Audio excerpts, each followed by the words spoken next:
বুখারীর বর্ণনা, আল্লাহর হাবিব সাল্লাল্লাহু আলাইহি ওয়াসাল্লাম বলেন, মা ইয়াজালু আবদি ইয়াতাকাররাবু ইলাইয়া বিন-নওয়াফিল। বান্দা যত বেশি নফল ইবাদত করতে থাকে, করতে করতে করতে করতে বান্দা আমার কাছের নৈকট্য প্রাপ্ত বান্দা হয়ে যায়। হাত্তা উহিব্বাহু, এরপর আমি আমার বান্দারে এত ভালোবাসি, কুনতু সামআহুল্লাযী ইয়াসমাউ বিহি। বান্দা যখন শুনে সে তার নিজের কান দিয়ে শোনে না, আমি আল্লাহর কানে শুনি। কুনতু বাসরাহুল্লাযী ইউবসিরু বিহি। বান্দা যখন দেখে নিজের চোখে দেখে না, আমি আল্লাহর চোখে দেখে।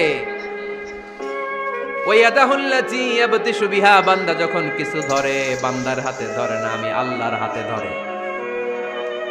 ওয়ারিজলাহুল্লাতী ইয়ামশি বিহা। বান্দা যখন হেঁটে যায়, ওর নিজের পায়ে হাঁটে না, কেমন যেন আমি আল্লাহর পায়ে হাঁটে। আওয়াজ করে বলতে হবে আল্লাহু আকবার। মানে আল্লাহ বুঝাতে চাইলেন আমি তখন তার কান হয়ে যাই, আমি তখন তার চোখ হয়ে যাই, আমি তখন তার হাত হয়ে যাই, আমি তখন তার পা হয়ে যাই। আমার আর তার মাঝে আর কোনো ফারাক থাকে না, সে আমার একেবারে নিকটে চলে আসে। আওয়াজ করে পড়েন সুবহানাল্লাহ।